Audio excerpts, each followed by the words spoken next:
Hey everybody, it's Josh and Tommy back at Watch Hill Proper. Today we've got Joe Head. He is co-owner of the Century Bar. Century Bar's in Dayton, Ohio.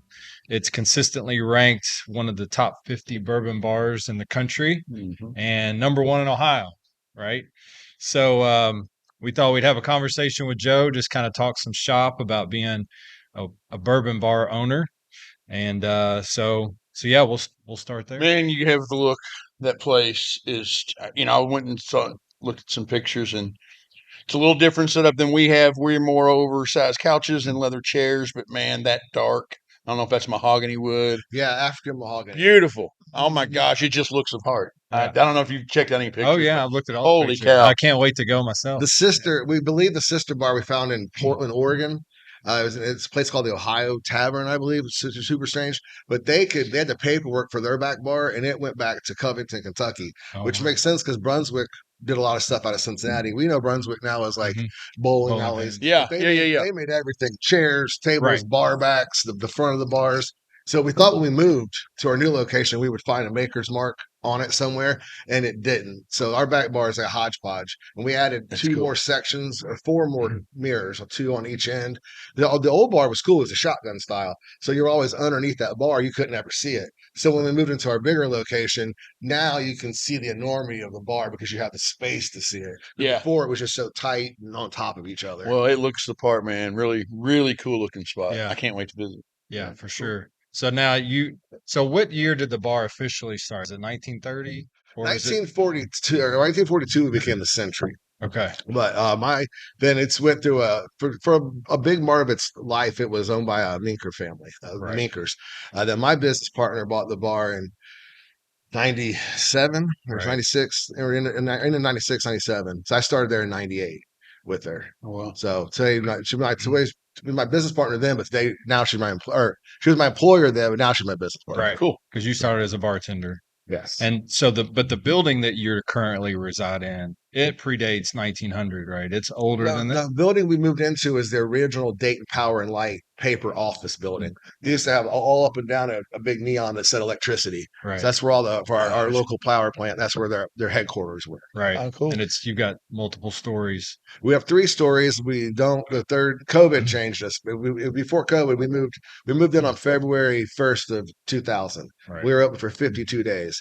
If we could have been open for 52 more days, we would have been completely cash debt free. We're currently not that. But had COVID not happened, we were rolling. Like, we build it, they will come. People, some of the old people, 2020, complain. Yeah, 2020. I'm sorry. When we moved over to the new place, people complained, but it was like, everybody gets a nicer house when you have more money.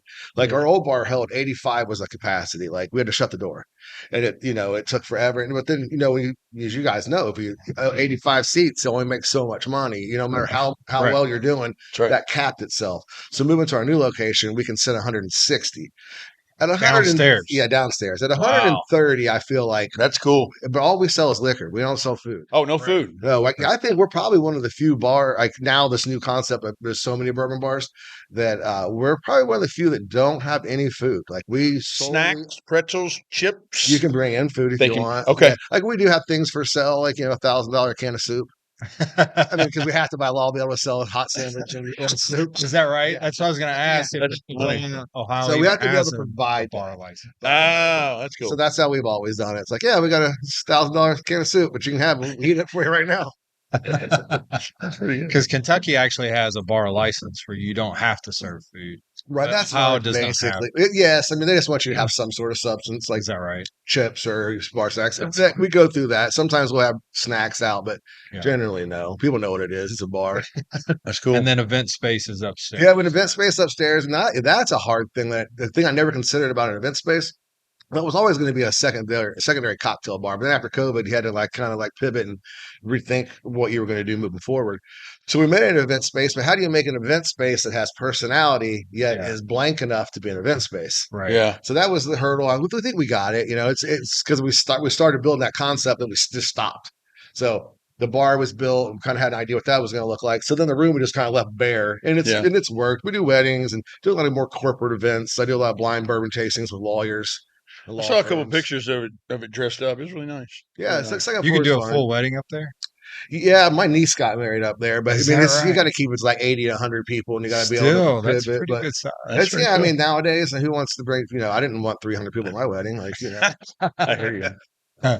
So you just cater in stuff Yeah, and have the catering. reception up there That's too. cool. Yeah, That's but cool. receptions, we do a lot of corporate events are going up there. Like we just scored the Dayton Hoopla, the first four. Oh, cool. So that we had the first four of the NCAA basketball tournament every year at Dayton. Right. So they're throwing their fundraiser. They bought the bar. They rented the bar out, downstairs bar. Oh, that's cool. Which was even a better move, I thought, for us. Like, let's showcase what we are. Like, the Right. event space is fine, but we want all these people coming into town, these donors, to see the Century. Get them here, and then once the event organizers have fun, we hope that when they come back for the tournament, that we'll be a happy hour location, maybe the officials, That's or cool.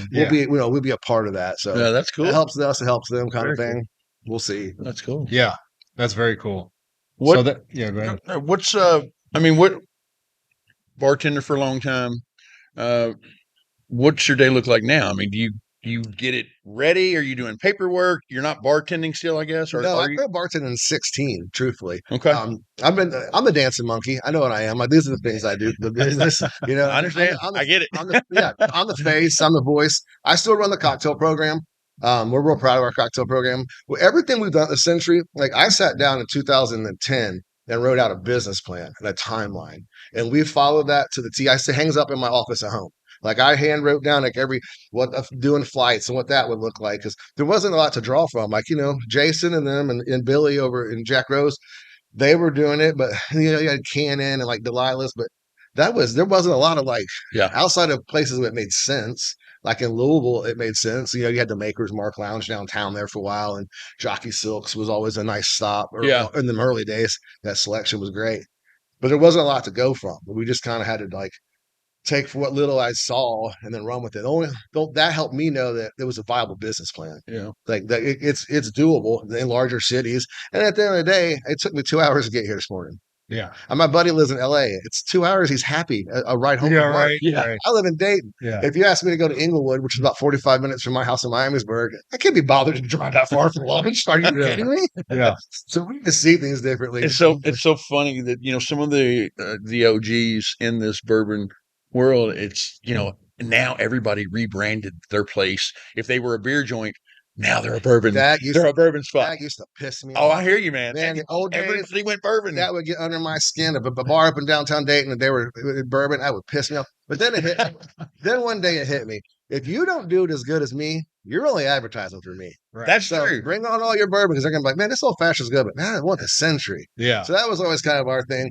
Was like, we weren't. I used to get real bothered by that, but now every shit bar in Dayton has a great bourbon selection. Oh yeah, but that bourbon has always been that way. Like we just follow each other. Like, oh, the Jaeger machine. Yeah, one guy had a Jaeger machine, and everybody in the world had a Jaeger machine. Right. When I started bartending in the '90s, it was a different time. Like we all remember, Girls Gone Wild was like the way the world was just a different place. It was, man, and it was fun, but it was a different thing. But it was like a shot. Bourbon was just a shot in a beer, in a beer. No one was drinking it with any thoughtfulness for taste. Yeah, it was more of the let's get it on. Yeah, let's go. Yeah. Yeah, I bartended in the late '90s and early 2000s, man, and you're right. It's nothing like this. I was a complete point and serve bartender. Budweiser, vodka, so whatever. Where it's gone now, it's crazy. But that was the way to bartend. I was thinking about that on the way down here. I mean, old Rex would pull up on his Harley and chopper, and I just crack a PBR and slide it down the bar. When he walked in, he saw that beer. Like that's how we used to bartend. We had those too. Yeah, service, man. They're kind. I always tell my staff, don't make nobody ask you for something. Yeah, anticipate people's needs. That's what we're here for. Right. Like, you never. That's great. You shouldn't have to ask for a water, another drink, or your check. I should anticipate all three of those things for you. Yeah, very true. Yeah, very true. Or at least ask. Yeah, it's not hard. Yeah. And we have customers. They drink 3 old fashions. Don't have to ask Tom. Tom's going to have a second old fashioned. Just make it for him. Right. Make him ask him for it. Yeah, those things go a long way. It does. You're absolutely right. Yeah. Well, that's part of our concept is that, kind of we have a membership aspect to this, but it's more of like a place where when you walk in, everybody knows that's who that is, and you're on a first name basis with your clients. And when they sit at the bar, it's like, here's your drink.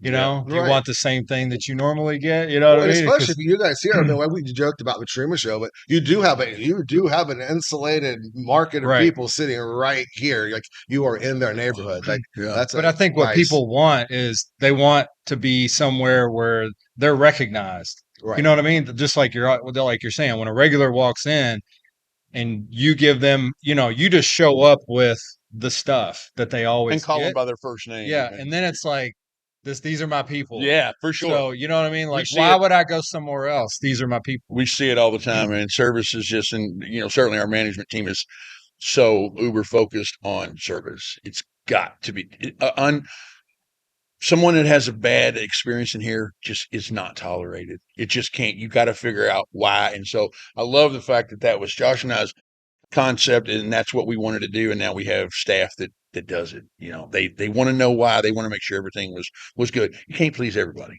No, I'm not. We have found out that no matter what you do, you can't. But we try. Right. You know? Yeah, absolutely. I mean, that's I always tell people, like we used to have Marlon used to come in on Mondays. Marlon had just as much bourbon as you and I have in our bars at his house, just like I do at my house. But he was like, I like this atmosphere. Like he would just drink a wild turkey. He's like, I could drink whatever I want at home, but I want to be around like-minded people. Yeah. So that was the experience. Like he recognized it. Like I'm gonna get a $6 pour because I just want to be around people.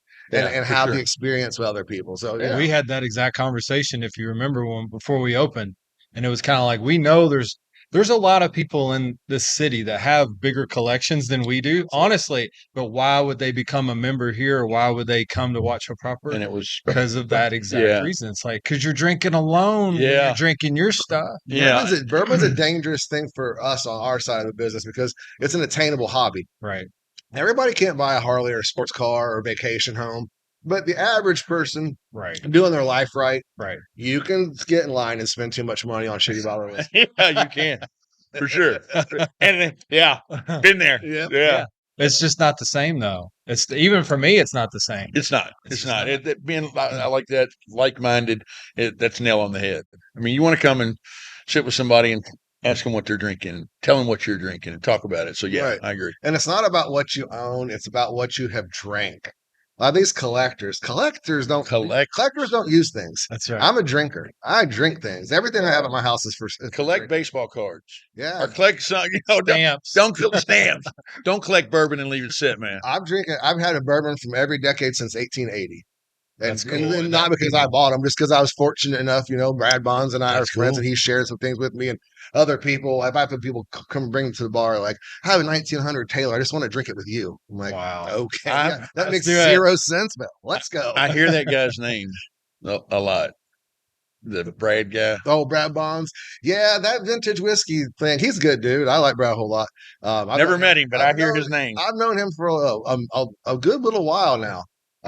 We've had some fun and fun drinks together. That's cool. Fun. But all that old stuff, I had a young guy, and I never ever think about it. We were doing a tasting one day, and it was a military kid. And then the tasting, he was like, I just get tired of hearing all you old guys talk about how good the old shit was. And I'm like, you know what, man, you are not wrong. Because my buddy Luby had got a connection in Chicago, and it must have been a guy who owned a liquor store and shut it down. He kept it in his basement, and they were friendly. And every time he'd go up there for work, he'd come back with just crazy old 50s and 60s bottles. And more than one were junk. They were mint bombs, and we just poured them down the drain. Yeah. So that kid wasn't wrong that day. Like, yeah, every whiskey in the old days wasn't great. Like, absolutely. Today there's still bad whiskey being made. That's what, all them good barrels and them bad barrels, they make the everyday drink. That's where the Diet Coke comes in. Yeah. I don't do Diet Coke and mini, but if you get a bad one, in your tailgate, a little Diet Coke. A little Diet Coke in there, that'll kill it. Yeah, I always tell people, like, well, my father-in-law told me, I'm like, your father-in-law's an asshole.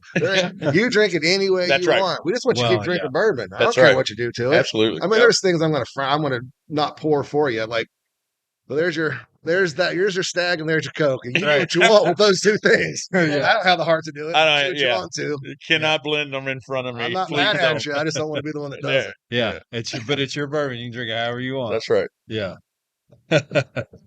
So kind of going back to your story, you started out as a Century, but was basically a dive bar, right? Talking about the 80s and all that, and then when you took over part ownership, you switched gears. So when I took over, you said, let's go a little different different scale, different clientele. So when I went to when I started bartending in college, I went to Hocking College next to Ohio University. All my buddies in high school were in a fraternity, and the fraternity ran a bar, basically. Okay. So we went to one of those private events, those tea things they have at sororities, and my buddy's like, "Hey, my buddy Joe wants a job." He's like, "Have your buddy come in?" He's like, "He's sitting right here." And he's like, "You want to work?" I'm like, "Yeah." He's like, "Be here tomorrow at 5." I'm like, "Oh, absolutely." When the next day at 5 o'clock, went to the door. Guy's like, "Oh yeah, go follow this guy." I grab a t-shirt, hit me in the chest with it. He goes, "Pay attention. I'm only tell you shit once." He's like, "Around here, we carry kegs by ourselves. You kick it this way, throw it up on your shoulders, and you run through that crowd, and you knock everybody here's underage. You knock them out of the way. If they're in your way, don't worry about it." He's like, "We only carry 5 cases of beer at a time here. If you can't carry 5 cases of beer, you can't work here." We had a second story to it. It was I had so much fun. I fell in love with pretty girls, and neon lights, and late nights. So every day I would call a bar. The managers got there at 4. I'd call every day at 4 o'clock. I'm like, "I'm on the schedule." He'd be like, "Joe, just come in." So I worked 6 days a week. I worked from 5 till 5 o'clock in the morning. Farther as we went on. And you were in college at the the university, and I decided it was time for me to move on. I'm thinking, wait a minute. Sound like my college education. I started going to morning classes, and I started having cash and lots of fun with learned lots about women, and it was a good time. So when I came home, my dad was a park ranger, and I worked for the park districts for a minute. And my buddy had worked at the Century for 9 years. We played like in an amateur soccer league together, and he got me a job working Saturdays from 1 to 7. That's how I started working at the Century. In February 1st in 1998, 1 day a week. He knew he was leaving. He wasn't telling anybody. So then he started doing that old bartender thing where, "Hey, you want to work Tuesday night?" And I was hungry, man. I wanted to do it. I was 23. It was a bigger job than I had any business having. And I was arrogant, and I made a lot of mistakes. And hopefully I've atoned for some of them and made up for some of them. But his last night, he'd been there. I started in February. He left in May. And his last night, he told my business partner today, my employer back then, he's like, "This kid is rough, and he's going to piss a ton of people off, but he's your future if you can get past his bullshit." She always claims the first year I worked there, I took off work 20. I called off 27 days. Oh no, I think that's exaggeration. I probably called off a whole bunch back then. Yeah. I was the first person that ever called and told her that I couldn't come to work because I was tripping on acid. I was at a Fish concert. She's like, "I would accept that because no one has ever called me and told me that that's the reason they couldn't come to work." And if you actually are, I don't want you here anyway. Yeah. Turns out you don't need to be here. So I started working at the Century, and Tony left, and the bar always kind of went with my personality. So the jukebox always had control of. So we had if we had what was in those old jukeboxes, you had 100 CDs, 45 of them were Grateful Dead albums. Yeah, right. And we play the jukebox, and we've always been really good at what we do at the Century. We've just not always been proud of it. Yeah, we were the best dive bar in the world. We blocked all music besides heavy metal and like outlaw country, and we didn't apologize for it. And we all got married and divorced and bought houses and motorcycles and cars and had cocaine habits. And those days will come again for somebody else. What's fun when you're young and not that much fun in your 30s and 40s. So I was going to leave. Every time's harder. Yeah. I always thought I was going to be a welder or a marijuana farmer. I never, ever considered I was going to stay in the bar business forever. Just one of those things. So my wife and I were on vacation in 2011 or 2010, just that winter there. Right. And we were sitting in a bar. I'm the fun to go to bar with because I'm going to tell you everything that's wrong. Like, why is that over there? Why is that there? Why is that call somebody? Yeah. Why isn't that call? Why in the world would she have said that to him? Or why would you have done that? I know. Like, I'm just showing you what's wrong. It's not fun. It's like going to work to me. Like, what's wrong with this place? Like very few times I go to a bar and think, they're doing it right. Like the devil's in the details. Like every little thing has just to be so. It's hard to go out to eat these days. We talked about it with Jason. It's Jason said he said his wife just is like, "You got to stop." I don't go to bars. I won't drink in public anymore. It's so fun. And we're not it's not the smallest town in the world, but it's not a big city, and everybody knows. I mean, I look away, I get it. Yeah, everybody knows who I am. So if I go to bars, I always feel like I'm saying I agree. I'm endorsing them. Yeah, right. Yeah. Okay. You got to start thinking about where you spend your money. Like I've had places try to do podcasts with me, and I go on the reviews, and it's like I was charged 4 times. I left at 11 at midnight. 1, 2, my credit card. I'm like, well, I can't be attached to you guys doing that. Yeah, man, for sure. Start thinking about what you're doing and because of who you're associating yourself with. For sure. All that stuff. So long story short, in 2011, I made a business plan. I was like, I told my business partner, Diane, it's like, I'm leaving. I'm going to my own place. She's like, what do you want to do? And I'm like, I think we should go in Spirit Specific. Jack Rose is doing it. Bourbon's Bistro is doing it. I said, we can do it. is, we're 2 hours from Kentucky. It does not make sense. We should be one spirit specific, and that'd be bourbon for like, at that time it was like for, we can put 40, 50 bottles on the bar for very little money that we don't have that are readily available in the state because we're in a control state. Right. I mean, I might be the first person who did a bourbon bar in a control state. Maybe at Crunkleton's or whatever that place is in Carolina. Maybe but they had to switch. They got their law switch too, so they can do like the buy from wherever. But we still have to this day, I can only buy from one liquor store. Right. Yeah. And that's all about relationships and making sure those bottles get to us. But I said, let's be one spirit specific. Let's rip the jukebox off the wall and get rid of these goddamn TVs. And let's get back to the basics when the bartender mattered. And let's just go throw out everything that we're doing. And that's going to piss people off. But we're going to basically tell some of those people, we don't want your money and we don't want you. The happy hour people really got bothered by the jukebox. And I'm like, it doesn't matter. We piped the 1920s music. I was like, took the TVs out. Everybody's got a phone in their pocket. You got a computer, laptop in your pocket. You're going to find out what happened before it goes back to the news. So why do we what's the TV for here? I agree. Everybody, every time I go into that bar, people always thank me for not having televisions. Yeah. And do we lose money on Saturdays because the Buckeyes are on? 100%. But we don't care. I mean, you got to do what you want to do. The only way to believe in it. You know what I mean? So we don't want to make adjustments. Like, we don't carry Bud Light. People are like, you don't have Fireball and Bud Light? I'm like, no, but you know what you should do? You should open a bar and carry those things. Because we did that. We decided we don't want to carry those things. Yeah. Like, I don't care what kind of devil they want me to dance with it, Sazerac to have those bottles. Like, we only carry Wheatley vodka. Like, we play the game as much as we were willing to play the game. Yeah. But, and we used to fight. We don't even carry Wheatley vodka. We used to, we have to keep it. We clean it. Yeah, they come here. Well, they distribute in Ohio now. They told us they were going to fix it, but they made it muddier and worse. It didn't get better because we had a relationship with all those reps from R&DC for all the years. And I ain't chasing the bottle down. In the old days, I'd chase them and fight and scream. And the dude who used to run a liquor store, he got off on it. He loves screaming at people. So if we didn't get a bottle, he'd fight like he was one of us for it, But it worked. I promised her. So you changed the music, everything, the attire, the dress, everything. So the dress we didn't. The dress was slow rolled. I started doing blind bourbon tasting, but we almost immediately in 2011. I don't know where I read it. I learned it in a book about just doing a blind tasting, and it was like the simple way they talked about it. And I thought, well, I can take this, and I think I can do something more. So I built a second company called the One Man Bourbon Show, where I travel. We started at 6 pours. I quickly learned, well, that's too many. That's too many. Fives is where you're done talking to them. I'm going to get out of there now. And nowadays people drink more bourbon. Back then, no one drank bourbon. Like Louisville, I mean, this is obviously horse country and bourbon country. So in Dayton, nobody was drinking bourbons in 2011. So we had to tell people why we were selling bourbon and what the bourbon was, and it was approachable. The best thing that ever happened to me, and I tell the whole world this, I'm a bartender. I've only ever been a bartender. So there's some arrogance to it. The old bartender saying, we're just musicians, rock stars that couldn't bother to learn instruments, like that sort of thing. So you have to have a little bit of that swag to do it, to do it well. Anyway, so the best thing that happened to us is we're in a control state. We couldn't, I know Billy had been sending people around the country for years buying, state sales and liquor. Well, Ohio wouldn't let us do that. So we were like the chubby cousin who wasn't quite as pretty as the other girls, and just had to work harder and be smarter. And that was the best thing that ever happened to us. If we could have just put 6,000 bottles behind us, would we have been probably arrogant about it back then? 100%. But what we found is like, okay, we got to be the smartest, most friendly, because that's the one, the bigger, the back bars, to the service thing. Them other bars we would hear, that was the one complaint. They'd be like, it was a selection was great, but like the bartender was kind of cold, or I kind of kept getting that feedback. And I'm like, okay, we don't have the privilege of having so many bottles behind us.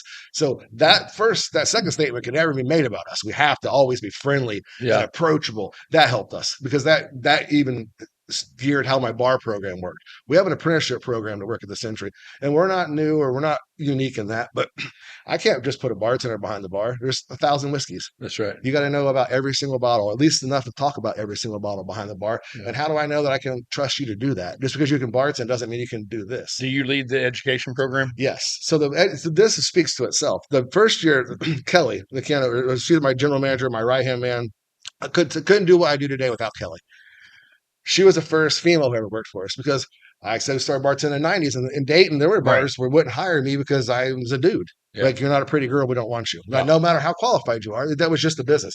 So when we switched, all the guys who worked for me at dive bar days, we had one girl, and when we started switching, Shay, she was self-aware. She was like, this is not, I see where you're going. You guys are going. And that's not what that's not who I am. I can't, that's not my style.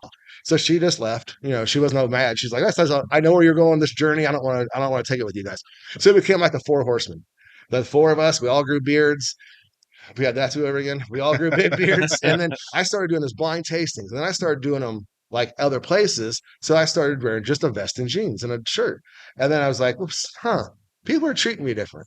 Well, because Jared's been with me. He's always worked days. He only wants to work days. That's his thing. He likes the day. He does well with an older crowd. He wears, a t-shirt. I was like, all right, hey, starting on Monday, everybody wears a vest and shirt and pants to work. He's like, but I'm like, well, if you don't have it on, don't come back. And he's like, all right. Those day shifts jumped like $500 that week. Wow. And never went back the other direction. Because when you dress like the way you present yourself is how people are going to treat you. If you're in some wrinkled up concert shirt, it looked like you just vomited on it last night. People are probably, a guy buying $100 glass of whiskey.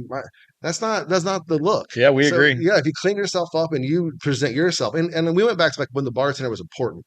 Like the bartender was like the leader of the community. Everybody went to him for counsel. He settled disputes. Like it was a very important job. It wasn't just something you did. Yeah. So let's get back to that. Jared did it. So early on, in the early days, we did everything. My business mentor, Jeff Luby, was executive high up with the Subway, Coca-Cola, and Subway. So he was my business mentor, and he was like, every opportunity bourbon offers, you need to take it. Like, so we went to the Moonshine University and did their executive bourbon course. Nice. We did when Beach was at the Filson. We got up at 8 a.m. and here was 7 a.m. and had Beach come to Dayton, and we hosted a Filson session, and Jared and I bartended all night, and then we stayed and took his class all day long. And that's a long day. That's a long day. Side note, you don't know this. Michael Veach listed them as one of his top 5 favorite bars in the country. Is that right? That's high praise. I love old Michael Veach. We've had some fun, smoked some cigars, and I really enjoy him. We got to do the rite of passage where you go and drink on his porch, and Nice. Josh and I were able to do that a couple years ago, and I'll never forget it. It's just there's something about it. He nominated me to be a Kentucky Colonel. That's awesome. Yeah, so that's I want to do that, man. It's so cool. It's that's a funny thing. Why obviously I live in Ohio, so people in Ohio I hear Kentucky Colonel and they're like, "Well, you know some recipes." And I'm like, I see what you're funny, but like my dad had a horse farm, and when I went up to see him, I took him some bourbon, and right after I became a colonel, everybody at the farm stopped working and lined up. And they all shook my hand and congratulated me. That's cool. So it's cool to be in a room with people who understood what it was. Exactly. You don't have to explain it to people. That made a big difference. That's cool. Very cool. But yeah, Beach is a lovely man. We've had a lot of fun together. Yeah. So when you changed all these things in 2011, is that when you also kind of changed your cocktail program? No. So what we originally did was I said, we're not making cocktails. I took a hard stance. This is straight whiskey. I was like, bourbon only. Whiskey or get the fuck out. You want a rock or you want it neat? And then we got rid of beer. We went to Grenade High Lifes. That was the only kind of beer we would sell you. And we only made 3 cocktails: Sazerac, Old Fashioned, Manhattan. It was all we would do. Nice. I did that because we switched. All my guys were dudes who worked in the dive bar and who started dressing different, and all took an interest in bourbon. It was 4 of us: me, Nick, and Tim, and Jared. So all took an interest in the bourbon, and then Jared was been with me every step of the educational process. The other guys, they learned what they learned and did what they did, and it worked for us. It worked well. But cocktails. So cocktails, yeah, we wouldn't. And I would tell people, I'm making a cocktail, and we stuck to that. Only because that was because I told you earlier, I put a plan together, year by year, of what we were going to do and how to do what we were going to do the right way, thought out. And cocktails were always in year 2 to 3. So in year 2 to 3, I would bring cocktails to the guys. I was like, here's the 6 cocktails we're doing this for the fall. Yeah. And then so the first year, I would research, I would do the cocktails, I made everything, and I would bring it. And they're all bourbon cocktails, all bourbon cocktails back then, or rye or whatever. We might do a tequila cocktail here or there, but we stuck to what we were doing. Okay. Then that 3rd or 4th year, then I put it on the guys. Like, okay, now I need drinks from you guys. So now what we do is I give every bartender 3 things. So we just our menu just started like yesterday. 3 ingredients, 3 things. Mezcal, strawberry, maybe sage. I need 3 separate cocktails, each featuring one of the 3 things I gave you. So then it gives. I give them the room for creativity. Like, who wants to Right. just see my shit? That's Right. boring when I have all these super talented younger people with different ideas. And you not know who's who and what they're good at. Like, Zach's always going to get that basic girl drink that, like, we're going to sell a million of them. Right. No, really, they're sweet and weird, but that's his wheelhouse. Like, Right. he knows what that shit looks like. And we have, like, Caleb's a foodie, so I give him all the really weird shit. Yeah. And then now we used to be brand. That was how it started. I even told my business partner that first year in 11, when we switched full time to bourbon, I said, I promise you that within the first year, I'll get us in a magazine. At the end of that first year, Whiskey Advocate named us one of the top 5 bars to educate people on whiskey of the country. Man. In that first year. And then it just went. And then those blind tastings, we did the blind tastings we did. I just like it's like a 101 class, teach them the history of bourbon. Mm-hmm. And now I've done it. So I've done hundreds of lots of them. I was doing like 40 a year before COVID. And then I just slowed down and stopped caring about doing them as much. But we would do them. So we would close the bar on Friday night. We'd work, 7 to 4 or 5 o'clock in the morning. Then we would go home and shower and take a nap. Then we would come back at noon, open at 1 and do a blind tasting for 30 to 70 people in the bar. And then we'd open at 3 o'clock, and then we would work and then we would just work until 5 o'clock in the morning. We did that for 27 months in a row. So your workload today, is it what it used to be? I mean, are you there a lot? No, I'm a ghost. I'm a ghost. Is that right? Yeah, because it's always a plan. I always said, I mean, I don't want to do this forever, and I'm not for everyone, and I don't want to talk to every white suburban neighborhood in the country's got a bourbon society now, and I don't want to weed through Kevin and Kyle, and it's what your hobby is, what I do for a living. We're probably not the same person. It's just different. I always want to phase myself out of that part of it. So I still do blind tastings. I don't take as many on as I used to. I can probably do more if I wanted to. But now I can do it for like 10 people at a time. Like, I've done them for 300 or 400 people. I hate that. That's just arrogant. You know what I mean? It's too many people. There's too many side conversations. Mm-hmm. 8 to 10 is the sweet spot. Even 8 is the sweet spot. I do them all the time here. And, 20 can get a little busy. 20 just because you end up with somebody with a side conversation. Yeah, see, I'm not afraid to get after people. Oh, well, I'm not either, to a certain extent, especially if it gets bad. I mean, you're like, come on, guys. Hey, go. And nobody listening to you talk. You're here listening to me talk. You just shut up for 5 minutes. I need a ruler. I can just walk by. Yeah, those blind tastings, some nights it's 3 hours of the complexity of oak, the maturation, and an oak in the barrel process. And other nights it's a bunch of dudes and you realize no one really likes Kevin that much. So we're just going to bust Kevin's balls. It's like, and it's just stand-up comedy all night long. Oh, for sure. That's me. Got to be able to read that room, though, know what they want, which it is, too. Right. I tell my bartenders, that's part of this, man. You got to understand people's needs and anticipate their needs. Know the guy who does not want to talk to you.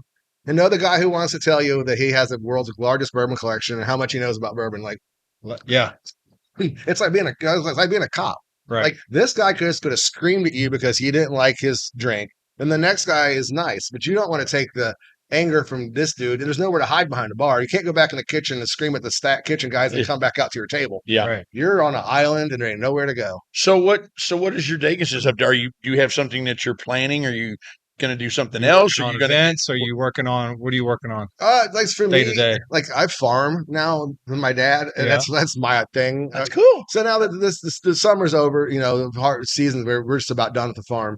So I'll go back and I just pop in on Saturdays and just go behind the bar and bullshit with people. Yeah. But for largely the day to day of it, like you're strictly owner role at this point. Yes. I have meetings. I'm Kelly's security blanket. Yeah. When she's mad at somebody, she'll call me like, what should I do? Like, you know what to do. You don't need me to tell you. But so I still have that role. Yeah. But just like to be there every day is not my. What about your partner? Is she there a lot? She's there in the evenings just for a drink. She's been retired longer than I. From the day to day of it, and that was always the goal for her too. I was like, "You won the lottery, man. You got me. Like, you don't have to do this anymore." That's cool. But she still lives downtown, so she still likes it. Yeah, like the being there. I don't have any interest in being just in a bar. I don't drink in public either anymore. So that's also just being there. It's not. Yeah, that's interesting. That is interesting. So, what's your greatest challenge these days? The hardest part about being a bar owner, or your greatest challenge today about being a bar owner? I think it's the same as always been for all of us. It's just, you just have this industry, you just have to have a stomach You can't believe the really good reviews. You can't believe the really bad reviews. The truth is in there in the middle. And you can't get excited when you have a really good night, and you can't get too worried when you have a bad week. Like it all, just got to have a stomach for it. And like know that it's all going to come back around. Like it's unprecedentedly hot and dry. So what we provide is not exactly a hot and dry spirit, you know. Right. So this time of year, just kind of got to suck it up. The cold's coming, and I'll be more involved in events when when the winter gets to it. But in the summer, like I just kind of hide a lot, and that's you pick your spots when you're going to have to be active in the business and not be active in the business. Because now you guys do like events, right? Like ticketed events, or like I know you're double blind, your blinds and all that. You have other events? So like, we did a series. We did like a master. We called it a masters series, but we started getting brand ambassadors. Like half the time they would send us a master stiller sometimes. So then it was like you didn't want to step on the ambassador, so we just called it like behind the barrel or something like that. I don't know exactly what we call it. And that was been a lot of fun. We had Joanne up. So Russell's family I'm the closest with in the bourbon industry. Bruce was just up on Tuesday night. He and I hanging out behind we have a little VIP bar. So we have the big main bar. Yep. When we moved to the new bar, it's so big. I was like, if you put a little 10-person bar over here in the VIP area, I'll come in every now and again and do that. But I don't want to do this big thing. So it's like the Joe's bar. And when we built That's it, awesome.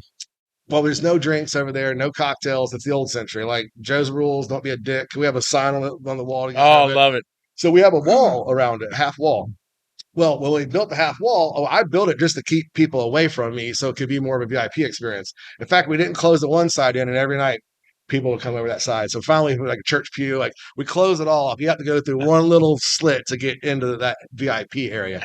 But it ended up being a happy accident because the old century was a shotgun, so it was narrow. Well, the new bar is twice the width, and you can see where the door, how we had only had one door, and that was a double door. But when we put that half hallway in to block Joe's bar off that wall, it moves the bar wall in, and we have tables down it. Mm-hmm. Well, happy accident. When people walk in, they're like, "Oh, that was a brilliant idea. It feels like the old century because it's tight right here." I'm like, "Oh yeah, we're geniuses." Yeah, that was a complete mistake. Like we're just making room for the bar. Just give me a buffer from people, and we ended up working out brilliantly. So that's cool. Happy accidents. Yeah, that's cool. That's a cool experience, I bet. Yeah, the VIP being in there. So I like to do tastings for people like while we're open because it sells itself. Yeah. Like why do they get to serve there with Joe? Like what are they doing? You can sign up. You and your buddies can do it. Sure. So we get we've probably sold as many of those while I'm doing them. And it's never know. That.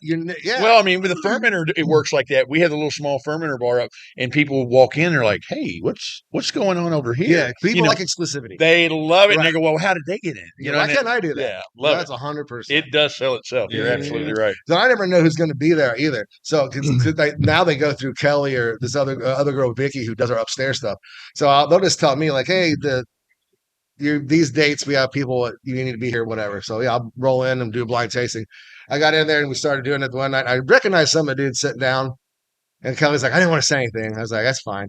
And it was a birthday party for Dave Chappelle. How fun! Because he lives in Dayton. Yeah. So he lives in a suburb outside of Dayton. So and he and I've known each other for years. So he walks in, gives me a big hug, and we took more smoke breaks than we did drinking. I'll tell you that much. That is too cool. I always tell my staff, I'm like, on a Tuesday night, you better give everybody the great service because you never know who's sitting at the bar. Yeah. That's right. I was the story where we were on a Tuesday, a random Wednesday night. And then the next week, an article was sent to the bar. And it was a reporter was sitting there the whole night with his friends. And he wrote this long article about how it was really busy, how I looked like an old-time boxer. I used to shave my head. He's like, I look like an old-time boxer between rounds, like smoking a cigar. And he's the only thing you could tell that Joe wasn't from the past was his modern tattoos. He had rusty coal miner boots on. And he's like, Joe would excuse himself and come back to us and pick the story up where he had left off or what he was telling us. But he always was attentive to everyone, but he was attentive to us especially. At the end of the article, it goes on for days. And he's like, once you've had a Joe, you never want any other kind of bartender. That's cool. But my bartender's like, I didn't know who that guy was. There was just three random dudes. Oh, that's cool, I knew who they were, but you never know who those people are. Absolutely, man. Like, they've been in there nice, and Tim sent me a picture. He's like, hey, what's that? I was like, yeah, it was Jim Rutledge sitting at your bar all night, you dumb. He's like, be nice to him. Cool. Very cool, man. Yeah. So going back to when you revamped anything, is looking back on it now, 13 years later, is there anything you would have done differently in hindsight? You know, Did the plan work exactly the the way plan that works. you I don't. The only thing I think, I mean, the only thing that sells us short a little bit, and then again, it doesn't, because bourbon has been nothing but good for me. Like, You definitely bet on the right spirit. yeah, for sure. All the concerts and things and Yeah. trips and Canada and all these places I've been able to go, and bourbon's paid for, thankfully. But we have as many scotches, probably more scotch than we do bourbon. Do you really? Just because there's more scotch in Ohio than Yeah. scotch keeps rolling. Oh, yeah. Balvenie they'll Yeah. change it every 30 seconds if they want to. So just availability for so many more scotches. But when we have I always tell people we have the things that we don't have that's in Kentucky or in Illinois, they're just minuscule, like Right. fighting cock. There's no age statement on it anymore. So does it mean as much to me not to have it? No. There's only 2 or 3 things that like, yeah, it'd be nice to have that, but at the end of the day, But there's nothing you can do about that. You're in a control state. There's So nothing we can do about it. yeah. Now early on, I got hooked up with Jim. Jim Canepa was in charge of alcohol. You go to those meetings and you think the world's changed. Everybody's woke and friendly. No, people in power are still people in power. That's good to know. He's cussing this, and he's yelling at everybody and screaming at everybody. So I just figured, well, we're all grown men. I just scream back at him. And so, we were hollering back and forth. And I said to him, he's like, those bourbon nerds. I'm like, oh, those bourbon nerds fucking hate you. He took his papers and slammed them on the desk, and his bourbon nerds, and he's screaming and cussing. And I'm like, looked at the guy next to him, like, well, it's good that he didn't care about them bourbon nerds. Like, he just got all fired up. But when the meeting was over, like, he dismissed me, told me I could get up and leave. And I turned to the guy next to me again. I was like, I ain't leaving because he told me to. I'm just ready I'm tired of listening to him talk, so I'm going to get up and leave. See you guys later. Oh, wow. So I got up and left, and that rep called me who put it together, and I was on my way back from Columbus, and the phone rang in my truck, and I said, shit, Stacy, I'm sorry. She's like, don't be sorry. You left the room. And he's like, that's the kind of guy we want to be in business with. I was like, okay. That's cool. That's funny. So let me ask you this. If you were traveling Kentucky, wherever you are, and you buy a bottle for your personal drinking, you can't donate that bar to the bar. You can't buy that bar, can't buy it from you, even though you're the owner of it. No. Nice. Everything has to come from one spot. One liquor store. And I don't get to choose that liquor store. They tell me what liquor store that is. Now, they'll tell you they've made these new transient license where I can take a copy of my liquor license to some liquor store. And how well received do you think it's going to be from a liquor store owner that I'm coming to poach his bourbon because he's helping his regulars out. He has his own wholesale accounts too. Yeah. So that all becomes a fight. And, have you thought about fighting it? I mean, is there any, Kentucky's laws are ever changing. It seems like Ohio's not. So when Kasich, our governor, when the 2 governors ago, when he left, he made a thing called Jobs Ohio. I've been in meetings with Jobs Ohio, and nobody can tell me what Jobs Ohio does. But what he did do is he gave all liquor sales to Jobs Ohio for life. So Jobs Ohio takes that $1 billion and has to kick it back to the state, the $500 million or whatever it is they kick them back. So they're never going to let go of that. And so they run it on their own as their own entity. The liquor controls even more now on its own. So the way they do it's just the way they do it. Like they're never going to have the good sense like, why can't we do it like Jack Rose has been doing? Just I do all the work and I just give you guys money and then I can sell whatever I want. Yeah. In Ohio, technically it's illegal for me to give you a bottle of bourbon for your birthday because every time it switches hands, they want taxes for the state. Yeah. Same here. I mean, we can't give it away. We no, you can't give it away. We have to sell it. Oh, I know. I can't go to the liquor store and buy a bottle of wild turkey and give it to you as a gift. Oh, even as a personal, that's illegal in theory. Not as a business, but as a citizen of Ohio. Oh wow, yeah, that's crazy. And now they're cracking down on the secondary in Ohio. That's hardcore, right there. That's hardcore, man. They put guys in line now. But so Bruce was up for a bottle. To wait for a bottle release. The liquor control, all liquor control did in Ohio was bust college kids. And when after Canepa was like, this is silly. I have this whole law enforcement team that's just hemming up kids. So now they go to these bourbon release parties and the guy stands in line and you win the bottle. And he's like, I'll give you I gave you $200 for that bottle you just paid $100 for, and then then they'll arrest you for it. Oh my gosh, dude, that's crazy. It's like scalping. I mean, is it worth it? It Seems silly. The secondary, the only way to stop the secondary is guys stop paying too much money. They know when they're not going to stop, so it's not going to stop. The company's raising the price. Or they start pricing it right. Yeah, price it right. That's my opinion. Like if Pappy wasn't $300 retail, it might not go for $4,000 on the secondary. If you would put it on the shelf for $2,500, I'll bet it doesn't hit the secondary market. I think Drew was always right at Willett. When they was dropping, they would drop all those good. You wouldn't have to know what it was, and you could see wheat 12 years old. You know where that barrel coming from without having to know those old releases. He got mad about it early on, and he was right. He would sell for $200 in his gift shop, and then guys got in his crotch in the parking lot wanting $2,000 for it. Oh yeah. Well, why shouldn't he get that other $1,800? Exactly. I totally get. I get the argument. Like, if you guys are just going to do it that way, then we're going to make you pay more on the front end. Like, it's a weird game we're in. That's my theory. And you can bottle urine right now, and they'd buy a bottle of it, like small batch urine from Harlan Wheatley, and they'd buy it. Unfortunately, you're right. Fortunately, you are correct. They can put anything in a bottle right now and sell it. Buffalo Trace is definitely, And I was pretty amazing. Messing with my favorite labels. Like, my dog's name's Booker. Like, Booker's is like the only bourbon that I have like 80 different batches of. That's in the old days when they would come in the liquor store, if they were over 130, they would set them aside for me, and I would buy them and take them home. Yeah, you get those 133, 134s, and those old white pine boxes. Oh, so much so good. Gosh, love them. Before the dummy shift light, because Kyle and Kevin can't read numbers. Like, I don't even do Pinky's match. We used to be able to go -732 is a banger. That's right. Now it's like, I have to have a name on it. I remember more Bookers by the proof. Yeah. I remember the 130.6. I remember the 130.8 that was a 25 anniversary. That's how I remember Bookers. And I'm right with you.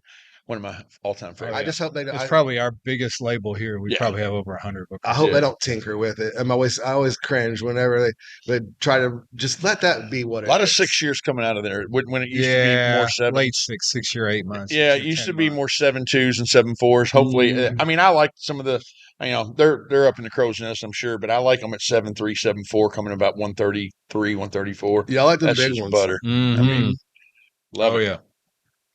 What else we got? I don't know. What else? Anything else that I had another question, but I've lost train of thought. Yeah. No, I mean, so how long have you guys been here? About 2.5 years, about 2 years and 8 months or so. April 8th of 22. Wow, right on. Started the idea in November 2020. Our wives were like, "Yeah, that's a great time to be doing anything, you imbeciles." Yeah. But it's cool, the synergy. Like, of course, we don't have anything but American whiskey.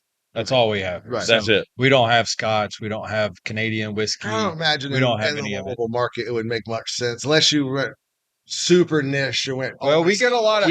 Well, I mean, your story is hitting home because you took a lot of flack when you did your switch. To going from a dive bar to a bourbon bar.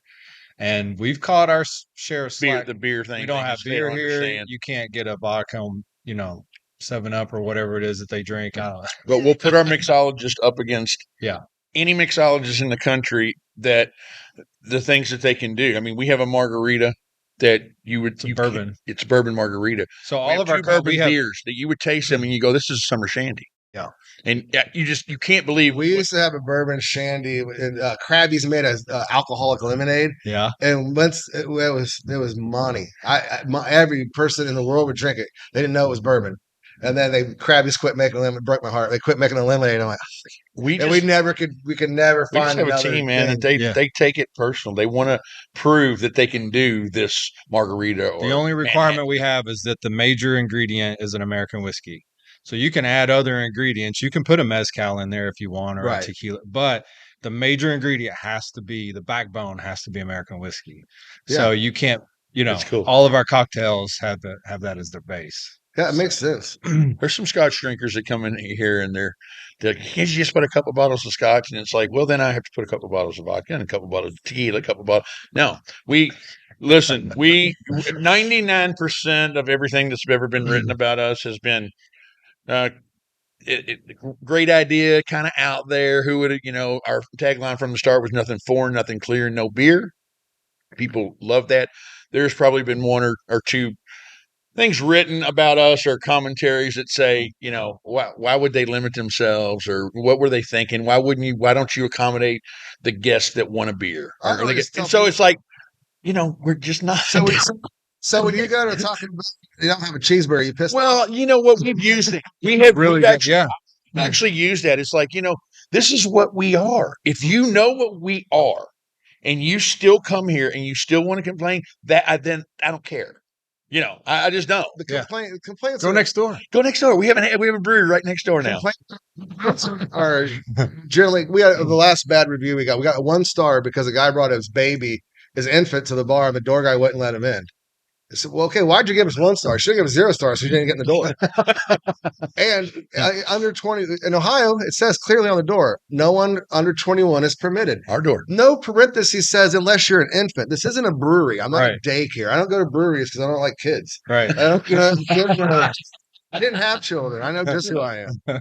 I love it, man. I love your honesty. I mean, did you ever think about just going bourbon only? Did it even ever cross your mind? Yes, we started bourbon only. Then we recognized that there's so many scotches, and we all love scotch too. So when we started, we were a bourbon house, and we only had, I think we got to like around 150, 100, 200 bourbons before we took on the idea of maybe we shouldn't limit ourselves, because whiskey world's got so much to offer. So we, for sure, yeah, we teeter at like 1,000 in a control state just because things get amazing. That is amazing. Crazy that you have 1,000 in a control state. And I've been buying, we've been buying bourbons. I've always drank bourbon. There's no romantic story. I grew up a Hank Williams Jr. fan, and he's saying about Jim Beam. So in 1988, we got big enough to want to drink. My buddy's mom, Mrs. Kreider, would buy us alcohol on Fridays so older kids would rip us off. 80s are a different time. They were, brother. I'm right here with you. I don't acknowledge that. I'm a 70s baby, so things were just different for us. Yeah. But that's why I drink. That's the reason I drink Corona. Point Break came out the wrong time of my life, and they were drinking Corona. And so I started drinking Corona. Yeah. That's awesome. Yeah. That's awesome. I'm going to do my 3. All right, do your 3. So close with I like to I'm going to throw 3 names at you. I always just want 3 words. And you mentioned 2 of the ones that I had in mind before of the show, so I think I'm going to stick with them. So 3 words on Jim Rutledge. You can use whatever words you want. I would say legend, but I'm going to let you say whatever. Jim's a stubborn legend. Stubborn legend is okay. So give me one more word. I need 3 words. Friendly stubborn legend to me. Friendly stubborn. Yeah, I'll take it. That's what I would say. So let's see. Who did you mention? Oh, Eddie Russell. Eddie, man, I 3 words: fantastic, brilliant, and a good time. Good. I mean, he's a good time. Like I couldn't limit 3 to Eddie. Me and Bruce always kid. I always tell people when Bruce and I do stuff together. I'm like, now his dad's my favorite, but he's going to tell you Jimmy's his favorite. He's like, yeah, Eddie's my dad. I'm like, no, I get it, but Eddie's not my dad. I love Jimmy. Jimmy's I've been able to drink with him twice, and it's So I do my barrel picks. I do them alone. 99% of the time. No way. So the first time I walked in, the wild turkey like that was on summer. It was 40. Kevin and Kyle's all surrounding Eddie. I walk in, he's like, Joe Head's in the house, and he's like, "Are you alone?" And I said, "I sure am." He's like, "I love you." He's like, "Come on." We hopped in his truck and we went out, and he's like, "I hate how Ohio treats you and how they act." He's like, "Today, I'm going to pull off barrels of whiskey that I've never even tasted." Oh my goodness! So he climbed up in the rick, and he and I were rolling barrels off to the forklift and then putting them down on the ground and cracking them open and drinking them together. And then every time I go by myself, he's like, "I saw you on the calendar. I got 5 I set aside." Because he and I, our palates align. Like, we like the same kind of whiskey. So he's like, "I got 5 you got to try before you leave." Barrel picks about relationships. Oh, That's my big fear. But barrel picks over. Like, I hope not. Guys ruined it, and then they all got lawyered up, and it used to be fun. But then I know, and we all do. We know who they are. There's a lot of bar owners who took advantage of the process and got drunk or puking in the parking lot and acting silly. Yeah.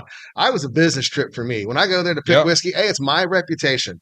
So I'm not just one time we picked an Eagle Rare that was way off a flavor profile. And I thought, well, this is going to be cool because, this is not what Eagle Rare tastes like. Well, that bit me in the ass because you know what happened to me? Dudes who liked Eagle Rare didn't like it because it didn't taste like Eagle Rare. And guys who didn't like Eagle Rare didn't even want to try because they didn't like Eagle Rare. So it kind of put me in a bad spot. Never really thought of it like that, but I can see So now when we pick barrels, it's always like, I want the best version of Wild Turkey. Wild Turkey sent us samples with rye and bourbon, and I didn't like any of the bourbons, but I wanted 2 of the ryes. Then they were like, I knew the rep wasn't going to like that. I was like, you can send me more bourbon, but I'm just telling you, well, for what I want, this isn't it. Yeah. So Bruce brought up samples, and Bruce and I picked the barrel together Tuesday night when he was up for that bourbon toast or whatever it was. So I got one more. So Michael Veach. Michael Veach. Veachy. 3 for Veach. Make it hard. A good solid dude. Oh, that's really, that's cool. I would agree with that. He is solid dude. I like Veach. He's Veach. He's a historian, and those are so they're always going to be probably a little different. Like he's just got all that knowledge in his head, and that's cool. I'm just talking shit. That's cool. I always like. So give me 3 words about your business partner. My business partner, loyal, thoughtful, and challenging. That's very nice. Yeah, cool, she's a sweet lady, but sometimes I want to choke her out. And I'm sure after this, that's all right. That's part of it. It happens.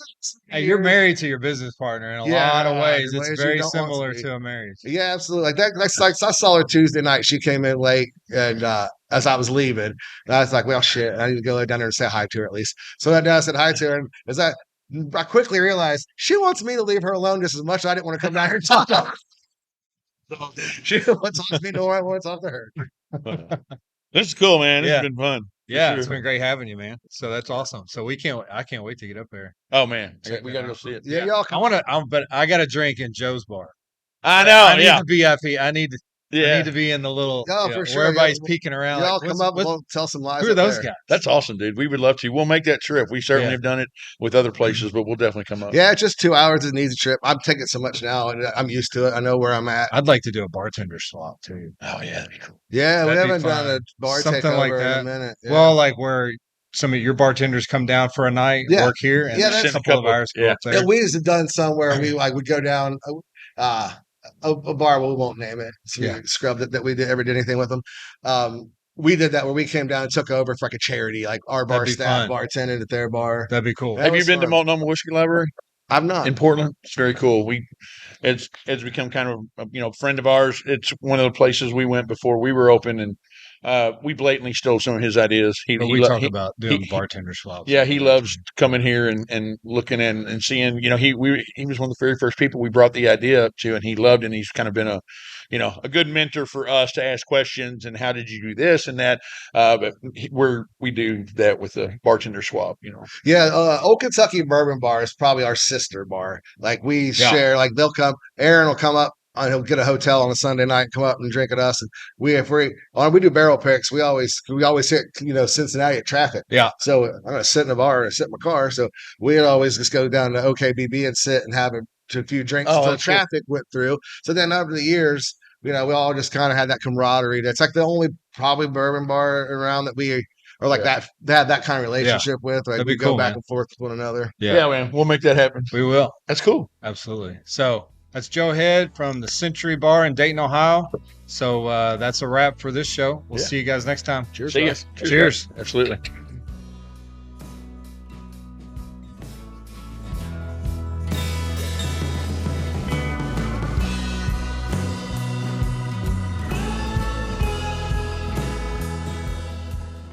Hey guys, I'm Tommy. This is Josh. We're the owners of Watch Hill Proper. We are the largest American whiskey bar in the world. We're located in Louisville, Kentucky. We'd love for you guys to come out and visit us. We offer, elevated cuisine, great cocktail list, and the wall is what people show up to see. Definitely can satisfy your palate from standpoint of whiskeys, different bourbons, different flights. You can make your own, but we have wines, cocktails. Michael Crouch is our chef. I was going to say, amazing food. So we'd love to have you come out and visit. Join us for dinner. Join us for a tasting. Check us out on the website, watchhillproper.com. You can make reservations. You can see our events that we have on the calendar. And we'd love to have you.